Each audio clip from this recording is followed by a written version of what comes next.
Je vous disais tout à l'heure que c'est le dimanche de la parole. Et aujourd'hui, nous avons un texte qui parle d'accomplissement. Qu'est-ce que c'est quand on dit que Jésus accomplit les Écritures? Saint Matthieu le dit très souvent, il en parle très souvent. Au tout début, il nous apprend à dire, mais en fait, Jésus, il n'est pas parachuté du ciel comme ça, sans qu'il y ait une préparation. Et puis parfois, on ne comprend pas très bien comment ça s'est passé. Pourquoi ça se passe comme ça? Même dans nos vies, c'est pareil. Parfois, on ne comprend pas très bien. Mais pourquoi? Qu'est-ce qui m'arrive? Je ne comprends pas. Qu'est-ce que tu me veux, Seigneur? Comment ça se passe?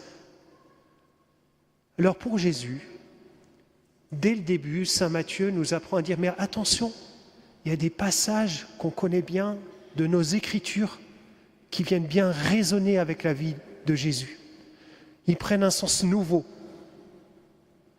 Un premier passage que vous connaissez bien, c'est à un moment donné, il dit la Vierge enfantera. Et ce fils, on l'appellera Emmanuel. Déjà, là, il citait Isaïe. Pourquoi? Parce qu'on se dit, mais comment ça se fait qu'une femme qui n'est pas encore mariée, elle entend un enfant? C'est un peu bizarre, surtout à l'époque. Et Jésus, parfois, on a dit qu'il était fils d'une prostituée. Ben, il dit, mais non, déjà, c'était prévu par Isaïe. Alors Isaïe, à l'époque, il parlait d'autre chose, mais cette parole vient prendre un nouveau sens. Autre exemple qui vient juste après, que donne saint Matthieu. Vous savez que vous connaissez le massacre des innocents. Et Joseph a été prévenu en songe qu'il fallait qu'il fuit en Égypte. Alors on ne comprend pas, si Jésus est le Messie, pourquoi lui qui est sauveur du monde, il doit s'enfuir, il doit partir en Égypte. Et à ce moment-là, saint Matthieu, il dit oui, mais c'est comme disait l'Écriture, et là il cite le prophète Osée, d'Égypte j'ai appelé mon fils. Et aujourd'hui on se dit, mais pourquoi le Messie, il ne vient pas là où il y a les gens de bien, les gens qui sont bien, à Jérusalem, là où il y a les gens qui pratiquent bien la loi? Il vient dans cette Galilée des nations, dans ce district où les gens, ils vivent un peu dans les ténèbres, ils n'appliquent pas très bien la loi. La loi, dans le judaïsme, c'est la Torah, c'est la lumière. Il n'y a pas trop de lumière par là-bas. Pourquoi il vient là? Et là, dans l'évangile d'aujourd'hui, il nous dit, on avait déjà cette parole du prophète Isaïe, dans un autre contexte, qui disait pays de Zabulon, pays de Nephtali. Et déjà dans cet endroit-là, qui était déjà un endroit de ténèbres, eh bien la lumière est revenue, ça avait été prophétisé, mais elle n'a pas duré très longtemps. En fait, ça pointait vers le Christ. Et en cela, il accomplit l'Écriture.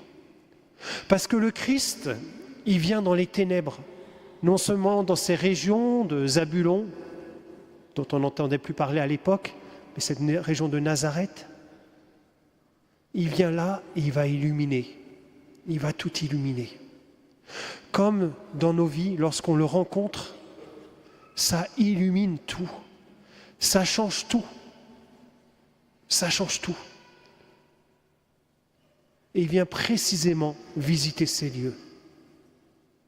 Il vient dans cet endroit d'Israël par où le mal est venu, et c'est là que la lumière va se manifester en premier.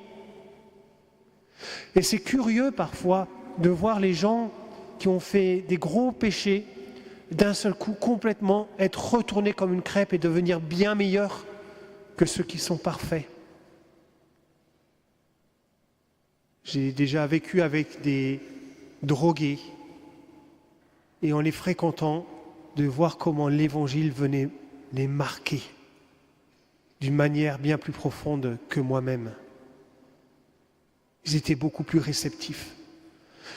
Il est bon de prendre du temps et d'écouter les plus pauvres d'entre nous, comme ils sont réceptifs à cette parole, alors qu'ils sont en pleine souffrance. Dans nos lieux de souffrance, la lumière peut se manifester. Cette lumière, les apôtres l'ont vue. Alors j'ai pris la version courte de l'Évangile, mais après on avait l'appel des 4 premiers disciples. Vous savez, ils étaient sur la barque pour s'arrêter, laisser cette barque là au milieu, ses filets, et se mettre à suivre quelqu'un. c'est que Pierre, André et les autres ont trouvé en Jésus quelqu'un.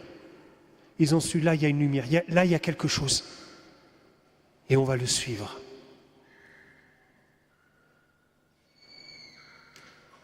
Nous sommes, nous aussi, appelés à contempler cette lumière et à le suivre, à nous laisser rejoindre par cette parole qui a été écrite il y a tant d'années, mais comme elle a pris un nouveau sens en Jésus, elle peut prendre sens dans nos vies. Il est la lumière, comme nous l'avons chanté dans le psaume, et nous sommes appelés à espérer en lui dans toutes nos difficultés et à chanter avec le psalmiste « Le Seigneur est ma lumière et mon salut ».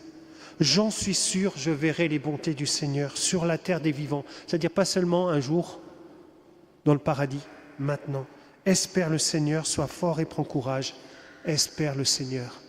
Si aujourd'hui tu es dans les ténèbres, si aujourd'hui tu doutes, si aujourd'hui tu souffres, tu as du mal avec ta santé, si tu as du mal dans ta famille, dans les relations, espère.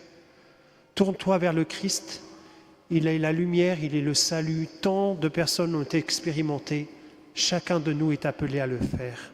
Amen.